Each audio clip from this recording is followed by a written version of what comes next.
Inception సినిమాలోని famous hallway fight కోసం practical effects నే వాడారని, అందుకోసం క్రిస్టఫర్ నోలన్ 3 రకాల సెట్స్ వేయించారని చెప్పుకున్నాం కదా. మరి ఈ సెట్స్ లో కెమెరాస్ ప్లేస్ చేయడానికి కూడా డిఫరెంట్ టెక్నిక్స్ వాడారు నోలన్. తిరిగే హాల్వే సెట్ కోసం మెయిన్ గా 2 రకాల కెమెరా రిగ్స్ వాడారు. అందులో ఒకటి టెక్నో క్రేన్. దీనికి ఫిక్స్ చేసిన కెమెరాతో చాలా కొద్దిసేపు మాత్రమే షూట్ చేశారు. ఎందుకంటే వ్యాన్ పల్టీలు కొడుతున్నప్పుడు హాల్వేలో గ్రావిటీ షిఫ్ట్ అవుతున్న ఫీల్ ని తీసుకురావడం కోసం సెట్ కి అటాచ్ చేయకుండా ఇండిపెండెంట్ గా ఉండే ఈ టెక్నో క్రేన్ రిగ్ ని చాలా కొంచెం సేపే వాడారు. ఇక తర్వాత అంతా షిఫ్ట్ అవుతున్న గ్రావిటీలో ఫైట్ జరుగుతున్నట్టుగా కనిపించాలి. అందుకోసం ఫ్లోర్ కి మౌంట్ చేసిన రైల్ సిస్టమ్ రిగ్ వాడారు. అంటే కార్పెట్ డిజైన్ గీతల మధ్య ఒక రైల్ సిస్టమ్ ని దాచిపెట్టి దాని కెమెరాని ఫిక్స్ చేసి షూట్ చేశారు. ఇప్పుడు కెమెరా హాల్వే తో పాటే తిరుగుతుంది గనుక మనం ఆ సీన్ చూస్తున్నప్పుడు హాల్వే సెట్ తిరుగుతున్న సంగతి గమనించలేం. అందువల్ల యాక్టర్స్ గోడల మీద సీలింగ్ మీద నడుస్తున్న ఇల్యూజన్ కలుగుతుంది. ఈ 2 రకాల రిగ్స్ ని 360 డిగ్రీస్ రొటేట్ అయ్యే హాల్వే సెట్ లో వాడితే, నిలువుగా ఉండే నాన్ రొటేటింగ్ సెట్ కోసం టెలిస్కోపిక్ టవర్ క్యామ్ రిగ్ వాడారు. ఇది సెట్ కింది వైపు నేలకు ఫిక్స్ చేసి ఉంటుంది. కెమెరా లెన్స్ పై వైపుకు చూసేలా అరేంజ్ చేసి ఉంటాయి. ఈ సిస్టమ్ టెలిస్కోప్ లో ఉండే ట్యూబ్స్ ఒకదానిలో ఒకటి పైకి కిందకి కదులుతున్నట్టుగా కదులుతూ ఉంటుంది. ఇప్పుడు పైనుంచి వైర్స్ కట్టి యాక్టర్స్ ని క్రిందికి దించుతుంటే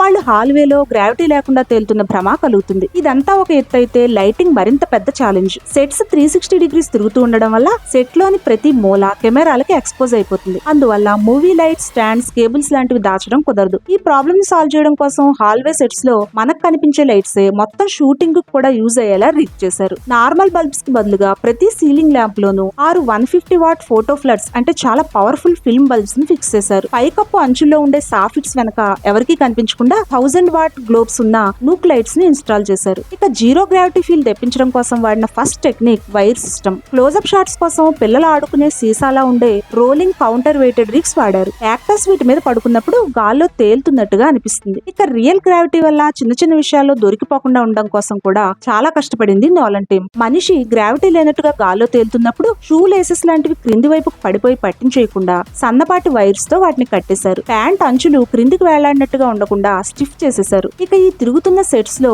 నడవగలిగే, పరిగెత్తగలిగే స్ట్రెంగ్త్ కోసం యాక్టర్ జోసెఫ్ గార్డాన్ లెవిట్ చాలా కఠినమైన వ్యాయామాలు చేశాడు. వైర్ స్కిల్స్ కోసం కూడా 2 వారాల పైనే ట్రైన్ అయ్యాడు. ఈ సీన్ ని మరింత రియలిస్టిక్ గా చూపించడం కోసం ఈ ఫైట్ లోని చాలా పార్ట్స్ ని సింగిల్ టేక్ లో షూట్ చేశారు.